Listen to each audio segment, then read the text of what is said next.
नमस्कार दोस्तों, आपके अपने YouTube channel Ravi study section में बहुत बहुत स्वागत करता हूं।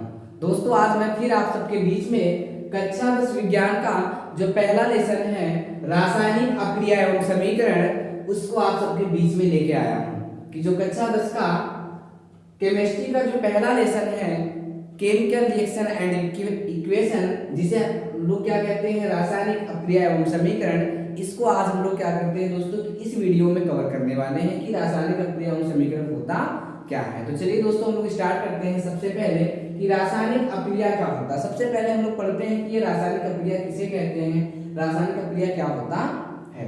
तो देखिए दोस्तों, जब दो या दो से अधिक पदार्थ आपस में अभिक्रिया करके किसी नए गुणधर्म वाले पदार्थ का निर्माण करते हैं तो उसे हम क्या कहते हैं, रासायनिक अभिक्रिया कहते हैं।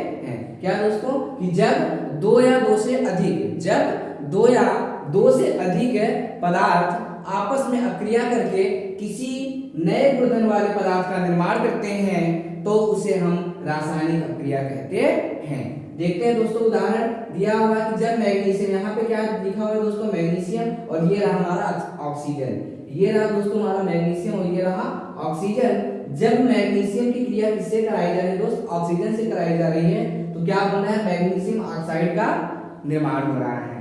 जब मैग्नीशियम की क्रिया ऑक्सीजन से कराई जा रही है तो मैग्नीशियम ऑक्साइड का निर्माण हो रहा है। तो इनके बीच में जो अभिक्रिया हो रही है वही हमारा क्या है दोस्त, रासायनिक अभिक्रिया है। तो रासायनिक अभिक्रिया किसे कहते हैं, जब दो या दो से अधिक पदार्थ हो गए तो ये क्या करेंगे, आपस में अभिक्रिया करके कोई नए गुणधर्म वाले पदार्थ का क्या करेंगे दोस्त, निर्माण करेंगे, तो वही हमारा क्या होगा, रासायनिक अभिक्रिया कहलाता है। ठीक, और क्या कहते हैं यहाँ पे, यानी कि मैग्नीशियम और ऑक्सीजन के बीच में जो अभिक्रिया हो रही है और उसके बाद जो मैग्नीशियम ऑक्साइड बन रहा है, तो यही हमारा क्या है दोस्त, रासायनिक अभिक्रिया है। रासायनिक अभिक्रिया का ये उदाहरण है।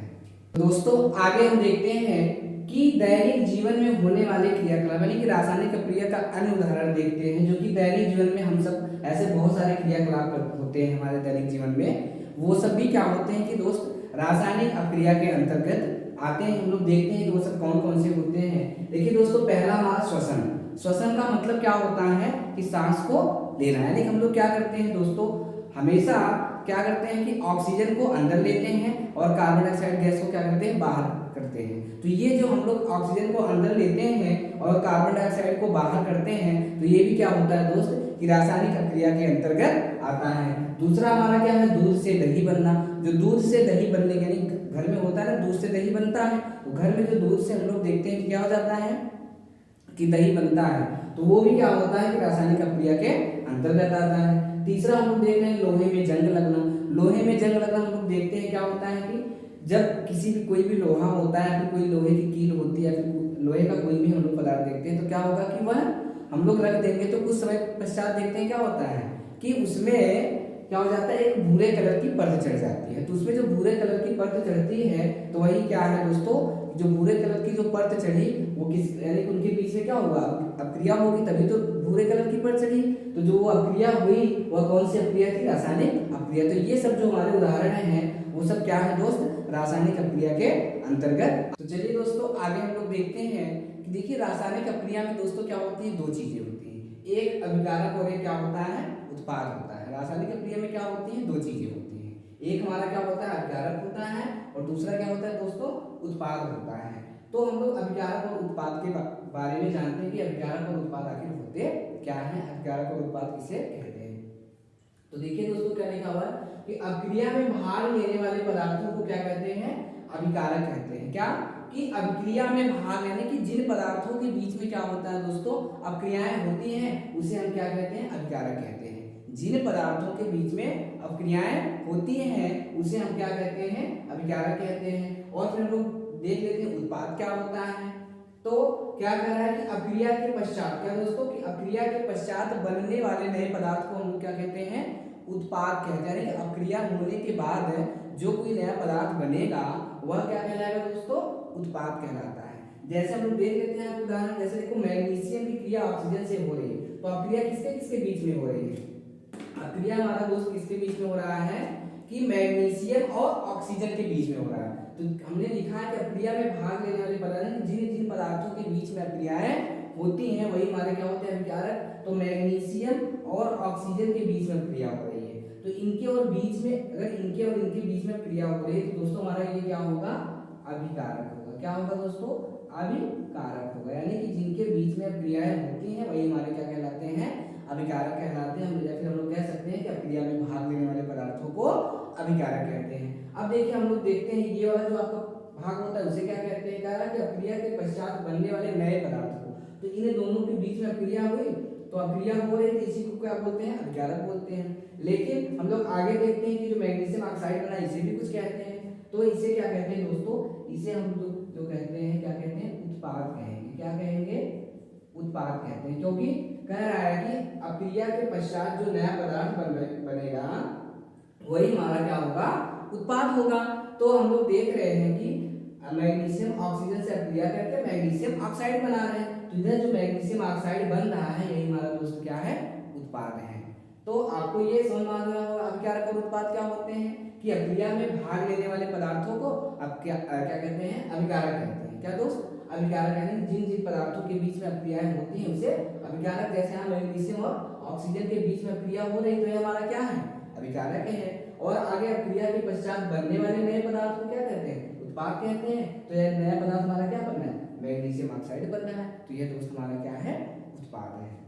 आगे देखते हैं क्या कि ये जो हमारा क्या कहते हैं रासायनिक समीकरण क्या होता है। अभी चूंकि हम लोगों ने देखा रासायनिक अभिक्रिया और उत्पाद देखा, और क्या कहते हैं, चलिए अब हम लोग देखते हैं क्या रासायनिक समीकरण क्या होता है। कह रहा है देखिए दोस्तों कि रासायनिक अभिक्रिया को जिन प्रतीकों द्वारा प्रदर्शित करते हैं उसे रासायनिक समीकरण कहते हैं। यानी कि रासायनिक अभिक्रिया जो हम लोगों ने देखा कि रासायनिक अभिक्रिया कहते हैं, तो उस रासायनिक अभिक्रिया को कह रहा है कि रासायनिक अभिक्रिया को जिन प्रतीकों द्वारा, क्या कह रहा है कि जिन प्रतीकों द्वारा हम लोग क्या करते हैं, प्रदर्शित करते हैं वही हमारे क्या कहलाते हैं दोस्त, रासायनिक समीकरण कहलाते हैं। रासायनिक अभिक्रिया को जिन प्रतीकों द्वारा प्रदर्शित करते हैं उसे रासायनिक समीकरण कहते हैं। क्या कि रासायनिक अभिक्रिया को जिन प्रतीकों द्वारा प्रदर्शित करते हैं उसे रासायनिक समीकरण कहते हैं। जैसे हम लोग एग्जांपल देख लेते हैं यहाँ पे, जैसे देखिए magnesium plus oxygen arrow magnesium oxide लिखा हुआ है, यह दोस्त हमारा क्या है, रासायनिक अभिक्रिया है। अब इसी को हम लोग क्या करते हैं, जिन चिन्ह द्वारा इसे हम लोग क्या करेंगे, प्रदर्शित करेंगे। जैसे मैग्नीशियम को किसी न किसी चिन्ह द्वारा प्रदर्शित किया जाता है, ऑक्सीजन को, तो इन सभी को जिन जिन चिन्हों द्वारा क्या करते हैं, प्रदर्शित करके एक समीकरण जो हम लोग बनाते हैं वही हमारा क्या कहलाता है, रासायनिक समीकरण कहलाता है। जैसे देखिए मैग्नीशियम को दोस्तों क्या करते हैं, Mg से डिनोट करते हैं, इससे Mg होता है, प्लस हमारा है तो प्लस हो गया। ऑक्सीजन को क्या करते हैं, O2 से हो गया, एरो हमारा हो गया, फिर क्या बना, मैग्नीशियम ऑक्साइड को क्या करते हैं, MgO से डिनोट करते हैं। तो ये हमारा क्या हो गया कि क्या कहते हैं, रासायनिक समीकरण हो गया ना, मैग्नीशियम ऑक्सीजन और MgO यानी मैग्नीशियम ऑक्साइड।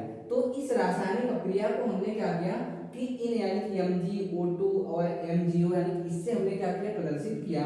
तो ये जो हमारा समीकरण बना कौन सा दोस्तों, ये वाला जो बना यही हमारा क्या है, रासायनिक समीकरण कहलाता है। अर्थात हम लोगों ने यहाँ पे लिख रखा है कि रासायनिक अभिक्रिया को जिन प्रतीकों द्वारा हम लोग क्या करेंगे दोस्त, प्रदर्शित करेंगे, जिन प्रतीकों द्वारा उसे हम लोग क्या निरूपित करेंगे, लिखेंगे, वही हमारे क्या कहलाते हैं, रासायनिक समीकरण कहलाते हैं। जैसे और एग्जांपल है हमने लिख रखा है, जैसे देखिए हाइड्रोजन ऑक्सीजन है, जैसे हाइड्रोजन का हमारा हो गया, ये हो गया H2 हो गया, प्लस हो गया, ऑक्सीजन हमारा O2 हो गया। अब ये क्या करेंगे, आपस में क्रिया करके, देखिए जल का क्या होता है, जल का तो लगभग सबको पता ही है, H2O होता है फार्मूला।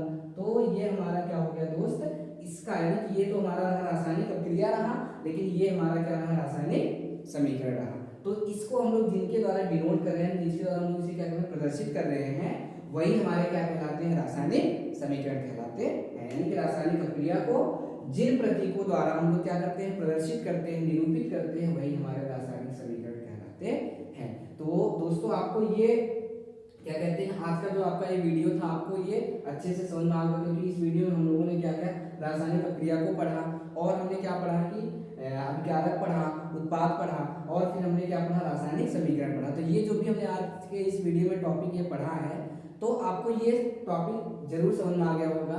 तो दोस्तों आप लोग क्या कहते हैं, वीडियो को लाइक शेयर सब्सक्राइब और कमेंट करना